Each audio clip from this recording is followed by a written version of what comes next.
Welcome back, everyone, to Gussy Boy, the show where we dive into all things Hockey East, Beanpot. Today we'll cover top teams, sleeper picks, and, of course, big news from around the league, Penn State. And we have plenty to cover today. So, let's dive right in to the most exciting league in all of college hockey. Clay, would you like to start off? Yeah, let's just talk about a couple more political things happening in the college world right now. Everybody knows the release of the Epstein files. Say what you want about it, but it's probably not good to appear in them, especially not to appear in them super frequently. And I just want to talk about our neighbors down the road, Boston University, who show up a staggering 83 times by name of Boston University.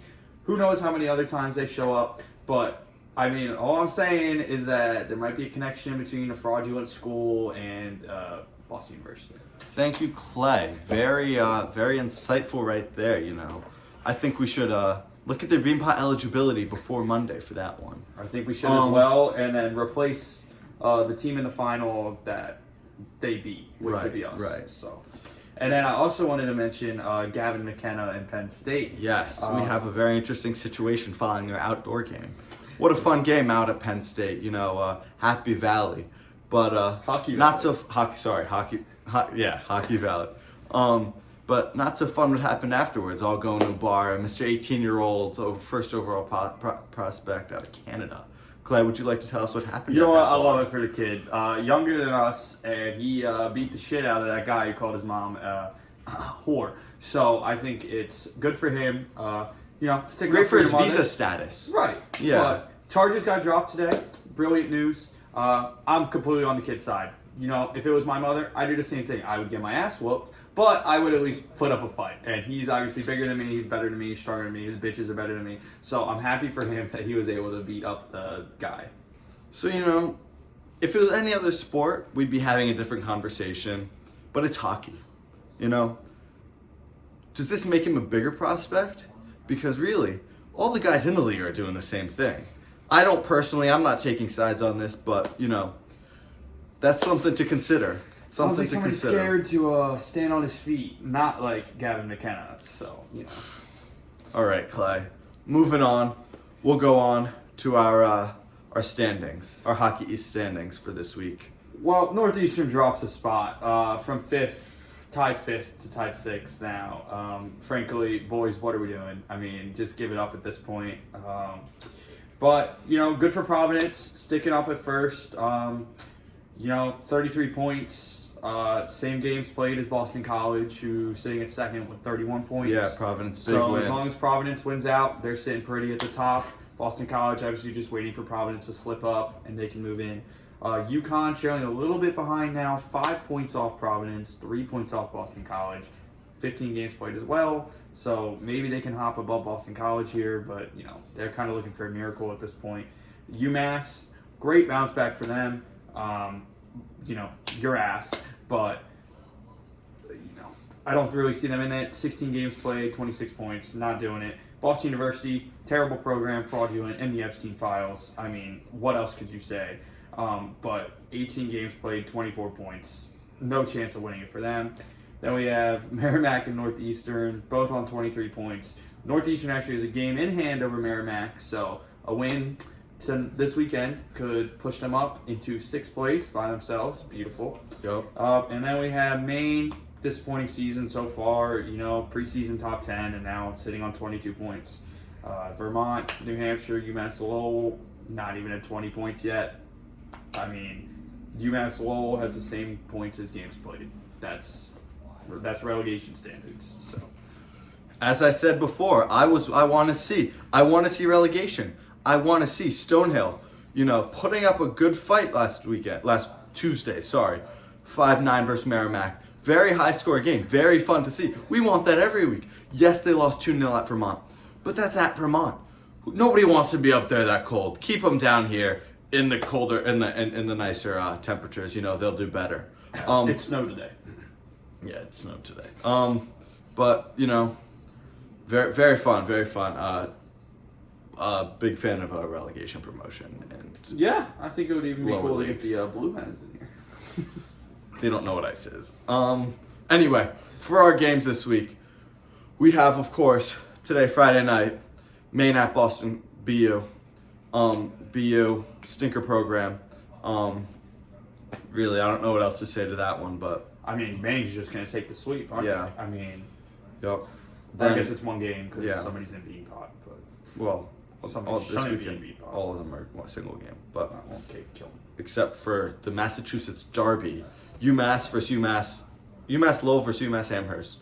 UMass Lowell, it'd be fun for them to get some more points if they maybe want to improve the record above their 1 point for every game played. You know, it's not looking good for their relegation standings right now. They need a Wolves level. You know, that's the situation they're in right now. So they've got to beat UMass here, take the sweep, and you know, I believe they can do it. I like the underdog story. I like the idea of the satellite campus beating the Minutemen. Who the hell likes the Minutemen? You know. Very good play.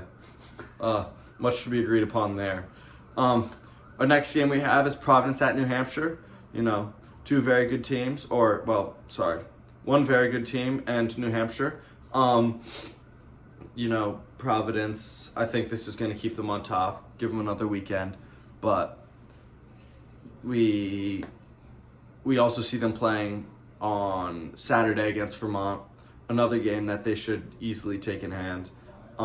Before that, though, on Friday we finish out with Vermont at BC, and of course Northeastern versus UConn, which is supposedly at Northeastern home, but you know Bentley is 45 minutes. Yeah, 45 minutes outside of Boston, and surprisingly different school name. But with Ritkovian injured, big loss. Giving time for the number 10, Ethan Fredericks, to step up. You know, always opportunities coming out of these unfortunate circumstances. Did actually want to say that there is an opportunity here for our first donor opportunity. The boys are looking for a car and a paid parking spot in Boston. So, if you would like your name printed behind us on the wall, you can have that with the small donation of a car and a parking spot. We'd be forever grateful. Or just a car. Etch yourself in Gussy Boy history. You know what? Or just a car. We'll do smaller font size for car, but you know, parking spot and car is much appreciated. Yep. Preferably would hold as many people as possible. Even a mom minivan would be great. Honda Odyssey. Slammed. Subaru. Yup. Not getting picky, but yeah. Thank you, Clay, for that meaningful segment. Moving on, Monday, we have, of course, round 2 of Beanpot. We have unfortunate news from the first week, but the Northeastern Huskies lost in the shootout to the Rat Dogs over. The Terrors. The Haram Balls, the terrorists. Right. I just want to mention that they're frauds. They decked our goalie in overtime and then had no repercussions for it. They came in with a plan. They did. You can respect that, but you know that plan didn't follow the rules of hockey, and they did not pay the consequences for that. You know, and I hate to say it, but I want BC winning over them. You know, they have fake fans. Really, they're all just there. They just show up for the Beanpot and ooh, yay my school. Sure, if I have to say one good thing about them, they got a good ass cowbell player. But really, Clay could do that any day of the week. But of course, we still play on Monday against Harvard for the 3rd, 4th place game. Very good chance for us to come back for earlier this season in our exhibition game. You know, hopefully they have fans show up though, because that's a rare occurrence for the Harvard team.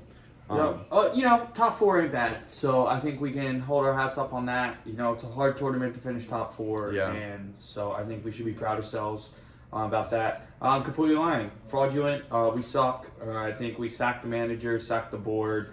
Restart next year. Yeah, I mean, at least we're not Brown. You know, Brown didn't do so well in the Beanpot this year, but maybe next year when Harvard or BC drops out, then Brown will step up again. But not this year. Any closing remarks, Clay? I don't think so, other than go Huskies. Obviously, going to beat UConn this weekend because if I've seen anything, it's a win. And yeah, so. Thank you, Clay. All right, everybody. Have a good night and go Huskies.